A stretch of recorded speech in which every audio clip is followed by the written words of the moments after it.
Coordinate geometry शुरू कर रहा हूं, चैप्टर नंबर 10, नाम है स्ट्रेट लाइन। कोऑर्डिनेट ज्योमेट्री एक भास्ट बात हुआ, उसमें से ये चैप्टर है स्ट्रेट लाइन। ठीक, ये शुरू करने से पहले कुछ वार्म अप कर दूं जो आपने 10 में पढ़ा था।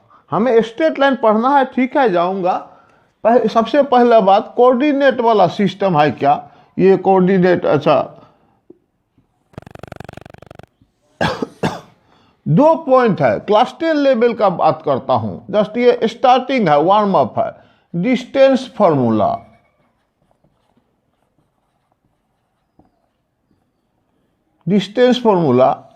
डिस्टेंस इक्वल टू ऐसा बात कि 2 पॉइंट है, मान लीजिए ये 2 पॉइंट है, ये ए ये बी, ये x1 y1 ये x2 y2। तो ये डिस्टेंस चाहिए हमें, डिस्टेंस फॉर्मूला का डिडक्शन कर रहा हूं। तो ये परपेंडिकुलर डालिए, यहाँ परपेंडिकुलर डालिए, ए बी सी डी लिख देता हूं और ये भी मिला देता हूं, ई। हमें चाहिए डिस्टेंस इक्वल टू, यहाँ करता हूं, A B square equal to A E square plus B E square. तो ये डिस्टेंस हुआ A B square equal to root over लेंगे। ए ई का मतलब क्या समझते हैं? देखिए, ए ई का मतलब ये x1 y1 था, का मीनिंग हुआ ये है x1 और ये हाइट है y1 और ये है आपका x2 और पूरा है y2। ओके, तब इस सेंस में, इस ट्रेंगल में बेस हो गया आपका ये, यहां से यहां तक तो x2, यहाँ x1, ये पूरा से ये हटा देंगे तब ये होगा x2 माइनस x1 और ये परपेंडिकुलर ऊपर वाला ट्रेंगल का यहां तक तो y ही है और पूरा y2 है। y2 से y वाला पार्ट घटा देंगे तो ये हो जाएगा y2 माइनस y1। तो अल्टीमेट ए ई कहाँ गया? ए ई ये है x2 माइनस x1 का होल स्क्वायर प्लस उसी तरह B E y2 minus y1 का होल स्क्वायर। तो डिस्टेंस फॉर्मूला सिंपली ये आप क्लास 10 में ही कर चुके हैं, बेसी टाइम नहीं लूंगा। x2 minus x1 whole square plus y2 minus y1 whole square, ये डिस्टेंस बिटवीन 2 पॉइंट। एग्जांपल मान लीजिए ए बी है 2 3 और 10 का ही है ये, b इक्वल टू 7 5। देन अगर डिस्टेंस निकालना हो तो हम लोग निकालेंगे, डिस्टेंस लिखे या ए बी लिखे, रूट ओवर लिखते हैं ये formula x2 minus x1 whole square और y2 माइनस y1 का whole square. In fact x2 y2 और x1 y1 में कंफ्यूज नहीं होना, किसी एक पॉइंट का नाम हम लोग x1 y1 देंगे और किसी एक पॉइंट का नाम x2 y2 देंगे, इससे कोई फर्क नहीं पड़ता है किसका नाम क्या दिए। रूट ओवर ये फॉर्मूला है, बुक में लिखा है, ऑल राइट। हमें इन दोनों पॉइंट का डिफरेंस चाहिए। आप इस तरह से भी सोच सकते हैं, फॉर्मूला में ये क्लास 10 तक मैं बच्चों को ऐसे सिखाता हूँ, ये ले x1 ये हुआ y1, ये x2 y2, इस तरह से। अब आप 11 में थोड़ा इंप्रूव होइए, ए बी का है, डिस्टेंस निकालना है तो x2 कौन x1 कौन मानने से मानिए, अदरवाइज x माइनस एक्स या x minus x, x2 minus x1 माने एक पॉइंट का x माइनस दूसरा पॉइंट का x।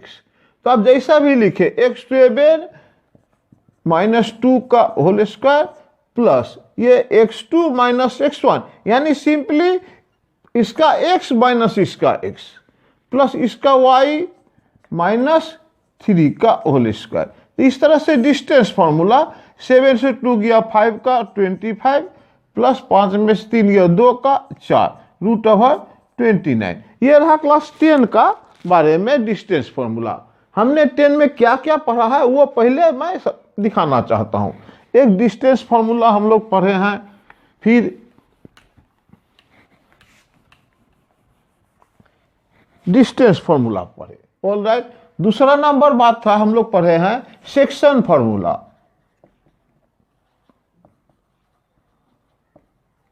सेक्शन फॉर्मूला का मतलब है, ये क्लियर करने की कोशिश करता हूं।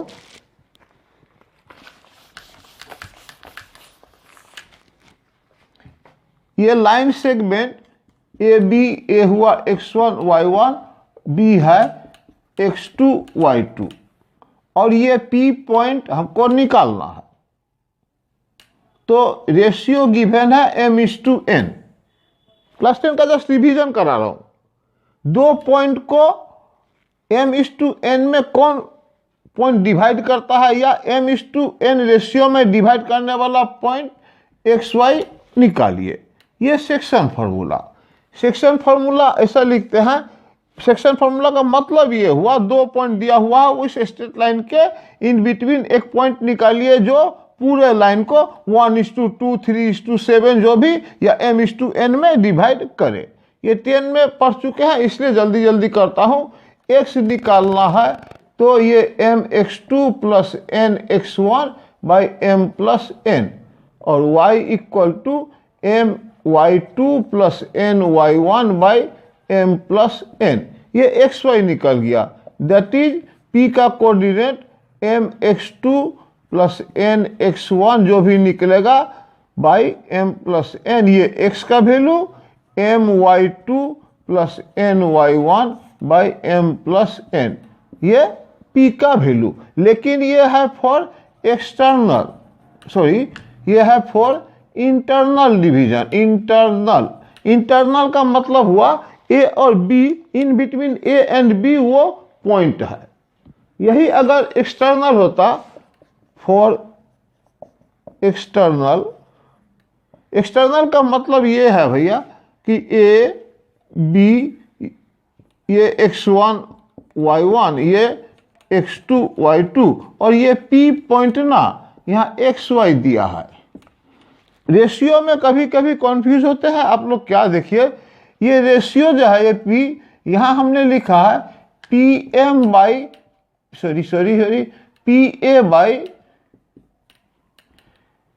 pa by pb equal to m by n। देखिए p पॉइंट है, इसलिए p से ही लिखना, कंफ्यूजन कम होगा। pa by pb equal to m/n। External में भी वही लिखना, pa बाई pb दिया हुआ है m/n। pa ये m पार्ट, pb ये n पार्ट। पॉइंट जो निकालना है वो ab के बाहर है, इसलिए एक्सटर्नल, इसको डिवीजन या एक्सटर्नल पॉइंट निकालो। तो फॉर एक्सटर्नल पॉइंट हम लोग p का वैल्यू या डायरेक्ट यही वाला लिखता हूं, mx2 minus nx1 by m-n, my2 minus ny1 divided by m-n। बस इंटरनल में पॉजिटिव, एक्सटर्नल में बीच में नेगेटिव। ये एक पढ़े हैं हम लोग क्लास 10 में, इसको मिटाता हूं। तो डिस्टेंस फार्मूला रिकॉल किया, डिस्टेंस फार्मूला, इसके बाद ये सेक्शन फार्मूला रिकॉल किए, ऑल राइट। नेक्स्ट एक और था, 3 पॉइंट दिया रहता है कोऑर्डिनेट में, 3 पॉइंट का एरिया निकालो। ऐसा टाइप का एक ट्रायंगल, ये x1 y1, ये x2 y2, ये x3 y3। इसका डिडक्शन नहीं कर रहा हूं, जरूरत पड़ने से आप बोलिएगा, क्योंकि 10 का था, हो सके वहां आपने ये डिडक्शन किया हो। रिपीट अगर चाहिए तो मैं डिडक्शन वाला भी बना दूंगा। फिलहाल एरिया ऑफ ट्रायंगल ऐसा, area of triangle A B C equal to half, formula है क्लास 10 में ही, x1 y2 minus y3 plus x2 y3 minus y1 plus x3 y1 minus y2, और ब्रैकेट बंद। मॉडुलस भी दे देना, क्योंकि नेगेटिव नहीं आना चाहिए आंसर में। एरिया कभी नेगेटिव नहीं होता है, लेंथ कभी, लेंथ होता है, मैंने किसी चीज़ का मेजरमेंट 5 मीटर लंबा है, ये लेंथ मेजरमेंट ये सब नेगेटिव नहीं होता है वो क्या इंटीजर फंक्शन में, वो अलग बात है। लेकिन एरिया पॉजिटिव होता है, इसलिए मॉडुलस फंक्शन दिए। तो ये 3 बात था जो कि हमने क्लास 10 तक में कर लिए थे। क्लियर में और भी कुछ किए थे। मिड पॉइंट, ये x1 y1 और x2 y2 का middle point x1 plus x2 by 2, y1 plus y2 by 2। Middle point दोनों x जोड़ के 2 से डिवाइड और दोनों कॉमा दोनों y जोड़ के 2 से डिवाइड, ए मिडिल टर्म। तीसरा बात, क्लास 10 लेवल तक में ये समझाया गया है A B C. B C का मिडिल पॉइंट डी है सपोज, ए सी का मिडिल पॉइंट ई है, इसका मिडिल पॉइंट एफ है।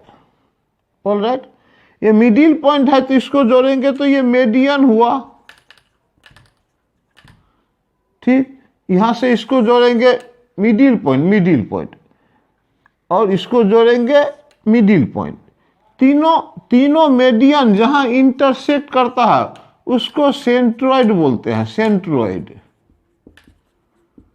Centroid denoted by G. तो वो भी ट्रायंगल में सेंट्रोइड का formula equal to simply x1 plus x2 plus x3 by 3 comma y1 plus y2 plus y3 by 3, ये सेंट्रोइड का फॉर्मूला। ठीक है, middle point, distance formula, section formula, ये सब क्लास 10 का मैंने रिवीजन करवाया। इतना हम लोग पढ़े हैं। 11 से क्या पढ़ना है, चैप्टर का नाम स्पेशली स्ट्रेट लाइन दिया है। स्ट्रेट लाइन दिया है, थोड़ा इंट्रोडक्शन दे दूं आज का क्लास में। इंट्रोडक्शन ये मिटाता हूं कि क्लास 10 से ही शुरू करता हूं। क्वेश्चन है मेरा, बनाइए y equal to 2x plus 1, graph बनाए। ठीक है, ग्राफ बनाता हूं। x y, x का वैल्यू 0 दे तो 1, x का वैल्यू 1 दो तो 3, दो ही पॉइंट से हो जाएगा। हाँ, 0 1 0 1 और 1 3, ये स्ट्रेट लाइन हो गया। हमें इक्वेशन दिया रहता था, पॉइंट निकालते थे तब ड्रॉ करते थे। अब हम लोग पढ़ेंगे, पॉइंट दिया रहेगा, इक्वेशन से पॉइंट निकाले, पॉइंट से इक्वेशन निकालो और इसी से रिलेटेड और बात आगे बढ़ते रहेगा।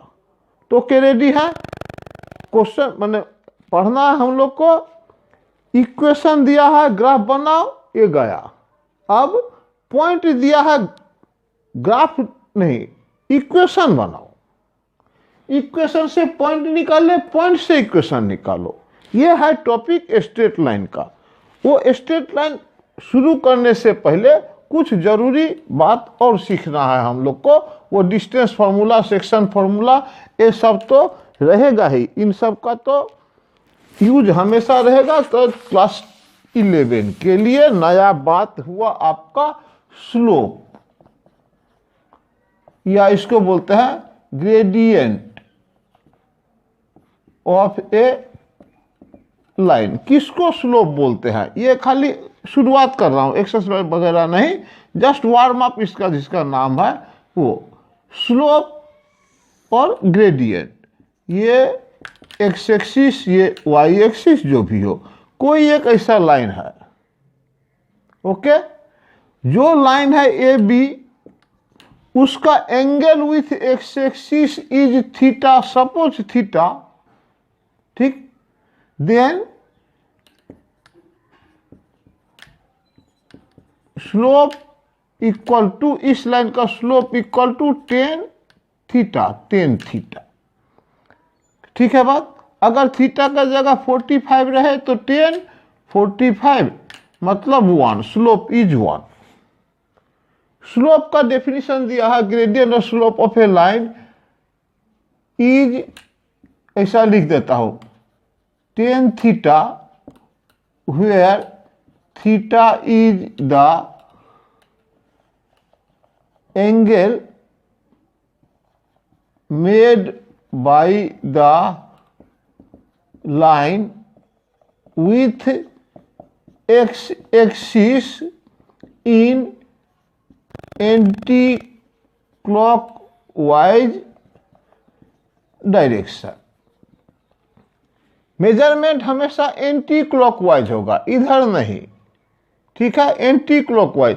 अगर लाइन ऐसा है, ये एंगल नहीं, स्लोप है, एक्स एक्सिस से शुरू करके यहां तक लाओ, ये जो एंगल है 10 of that angle is slope. ठीक, तो slope of a line is 10 theta. In anti clockwise direction. और एक तो बात लिख देता हूं, slope is denoted by M simply. Okay बात, इसको और क्लियर करता हूं।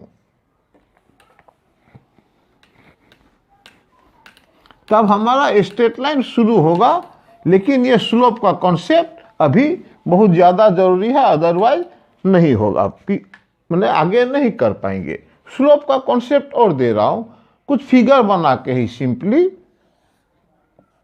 X y. All right, slope का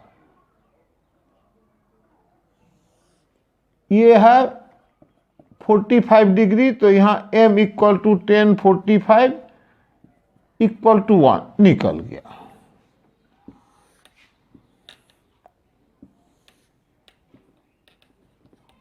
इस केस में m इक्वल टू 10, लाइन का एंगल विथ एक्स एक्सिस दिखने में नो डाउट 30 है, angle between the line and x axis 30 है, but slope is defined by this line, angle made by the line with x axis in anti clockwise direction. Okay, anti clockwise direction आप समझते होंगे, counter clockwise direction, इस तरह से कुछ कुछ बात बोला जाता है। तो सिंपली एंटी क्लॉकवाइज, ये मेजरमेंट 10 30 नहीं, 10 180 minus 30, 10 180 minus theta, 10 180 minus theta, यहां तक 180 हुआ। इसमें अल्टीमेट माइनस 10 थीटा, थीटा माने 30 डिग्री, यानी -1/√3। ये सब स्लोप से रिलेटेड। स्लोप कैसे निकालेंगे? अगर एंगल आपका दिया हुआ है विथ एक्स एक्सिस, तो वो वाला एंगल लीजिए which is made by the line, या एंगल बिटवीन लाइन और एक्स एक्सिस, लेकिन angle measurement in anti clockwise direction. Okay बात, और भी फिगर दिखाता हूं, सिंपली देखिए, ये एक्स एक्सिस, ये X dash Y Y dash, एक लाइन ये है, तो ये एक्स एक्सिस से तो 90 डिग्री बनाता है, इसलिए यहां पर slope equal to m equal to, ये ए बी लाइन है, m इक्वल टू 10 90, 10 90 मैंने साइन 90 बाई कॉस 90 इन्फिनिटी हो जाएगा। मतलब हुआ, आप ये समझिएगा कि अगर line parallel to Y axis है तो उसका स्लोप इन्फिनिटी, और अगर line parallel to X axis है तो m इक्वल टू इसका लाइन विथ एक्स एक्सिस 0, तो 10 0 इक्वल टू 0। बात हुआ क्या? एक्स एक्सिस के पैरेलल लाइन का स्लोप 0, वाई एक्सिस का पैरेलल लाइन का स्लोप इन्फिनिटी। तो ये स्लोप रिलेटेड टू एंगल दिया था, एंगल अगर दिया है तो हम लोग स्लोप निकाल लेंगे। ये हुआ फॉर्मूला स्लोप का। आगे बताता हूं, अगर एंगल दिया रहे तब m इक्वल टू 10 एंगल लिख देते हैं, ये हो जाता है। अब बात करना है स्लोप को, डिटेल से थोड़ा समझना है, बहुत आसान है। कोऑर्डिनेट में ये 2 पॉइंट है, a x1 y1, b x2 y2। 2 point अगर दिया हुआ है तो उसका स्लोप निकालिए। स्लोप निकालने के लिए तो हमें एंगल विथ एक्स एक्सिस चाहिए, जबकि यहां लाइन इतना ही है, एंगल विथ एक्स एक्सिस चाहिए। तो आप ऐसा भी सोच सकते हैं कि इसको इसे से बढ़ा देंगे तो एंगल विथ एक्स एक्सिस निकल जाएगा, तो नहीं, ठीक है, लेकिन ऐसा नहीं करके हमें एंगल विथ एक्स एक्सिस चाहिए कि ओरिजिन यहां से परपेंडिकुलर टाने, यहां से परपेंडिकुलर टाने, ये ऐसा किए। ठीक है बात। ये एंगल अगर थीटा है तो परपेंडिकुलर बाय बेस, कुछ भी डायरेक्ट लिखता हूं, बेस ये x1 y1, यानी ये x1 और यहां से x2, ये है y1 यहां तक, तो ये रहा y2 माइनस y1। बेस रहा ये पूरा x2 था minus x1, x2 minus x1, यानी ये x2 माइनस x1। अगर 2 पॉइंट दिया रहे तो स्लोप लिखेंगे m equal to no doubt tan theta, और टेन थीटा बने perpendicular by base, perpendicular y2 minus y1, ये वाला परपेंडिकुलर डिवाइडेड बाई ये वाला बेस x2 माइनस x1। तो simply m equal to y2 minus y1 by x2 minus x1। ये slope का formula हो गया जब दो पॉइंट गिवन रहता है। Find the slope of a line which passes through two point, तो उसका स्लोप निकालने के लिए m equal to y2 minus y sorry y2 minus y1 divided by x2 minus x1, ये स्लोप ऑफ द लाइन हुआ। Okay बात, slope बात पहले क्लियर कर लेने दे, ये स्लोप हो चुका है, इसे मिटाता हूं। स्लोप के बारे में नेक्स्ट बात ये अच्छी तरह से समझिएगा, हमेशा ही यूज होता है स्लोप से रिलेटेड एक बात। और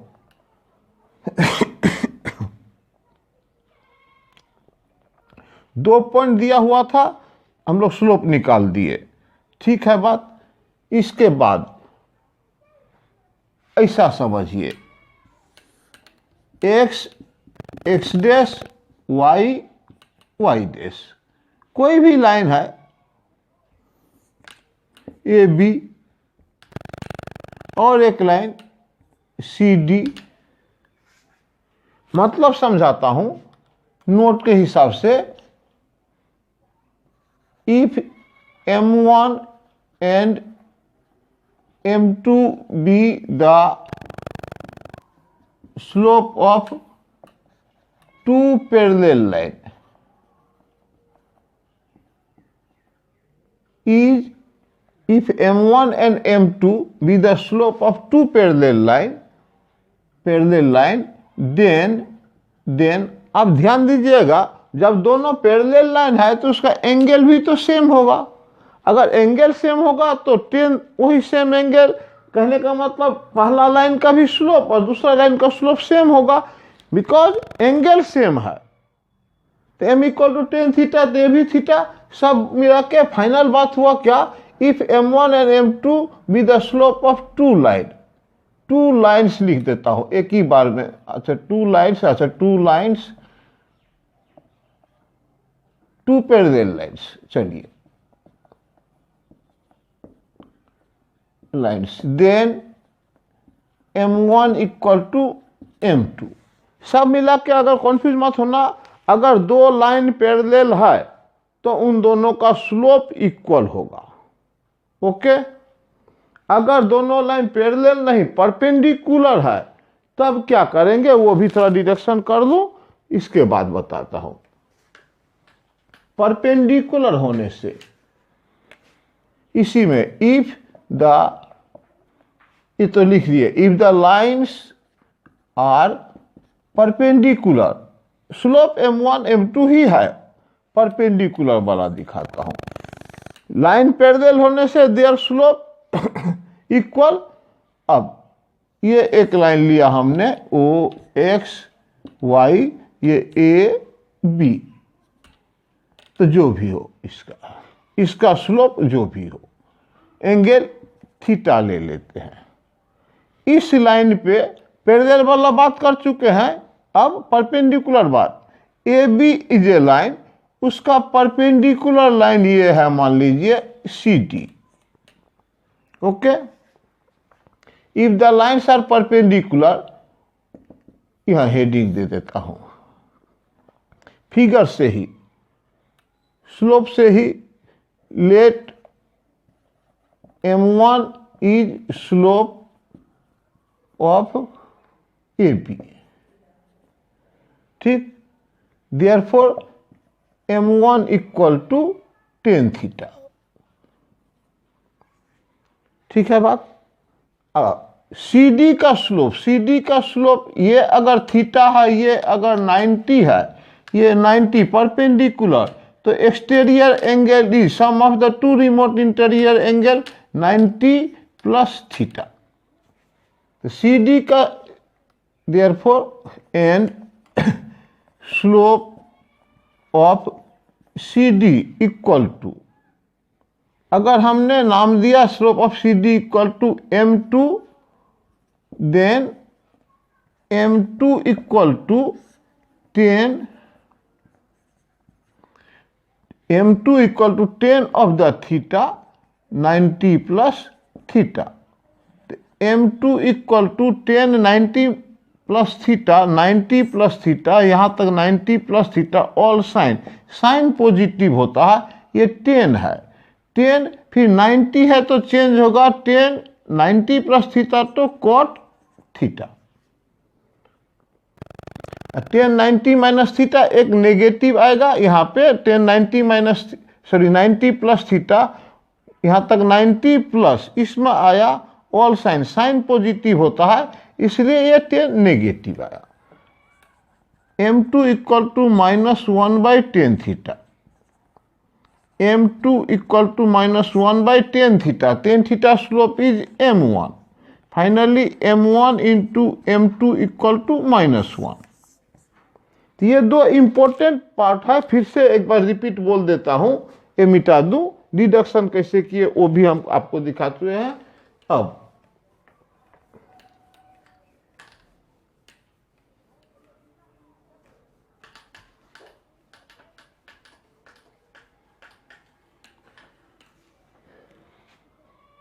फाइनल, इसका भी नोट या फॉर्मूला या कुछ भी लिखो आप।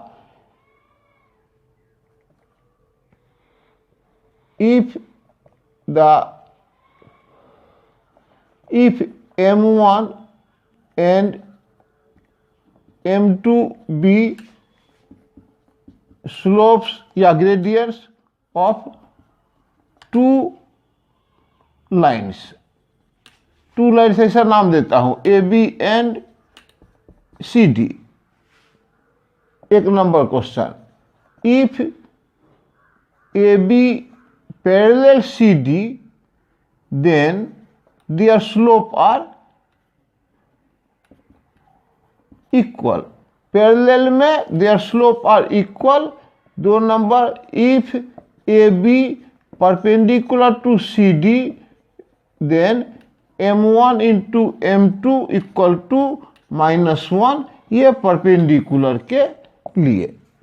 सब मिला के बाद क्या हुआ, कोई एक लाइन का m स्लोप है, इसका परपेंडिकुलर लाइन का स्लोप -1/m होगा। क्यों? क्योंकि इन दोनों को मल्टीप्लाई करने से -1 आना चाहिए। तो पैरेलल में दोनों स्लोप इक्वल, परपेंडिकुलर में m1 into m2 equal to -1, ये एक रिलेशन इंपॉर्टेंट है। ओके, तो ये हुआ स्लोप से रिलेटेड बात। स्लोप रिलेटेड बात तभी कर सकते हैं कि अगर एंगल दिया हो तो चलेगा, 2 पॉइंट दिया हो तो निकाल सकेंगे, और फर्दर आगे बढ़ूंगा जब तो आप स्ट्रेट लाइन या लाइन का इक्वेशन जो दिया है उससे भी स्लोप निकालेंगे। ये स्लोप के बारे में यहाँ किया, इसको यहीं तक रिवीजन में रखता हूँ। नेक्स्ट एक्सरसाइज में हम अपना 12 शुरू मैंने एक्सरसाइज क्लास 11 का शुरू करते हैं। कोई कमेंट हो तो प्लीज देना। Thank you.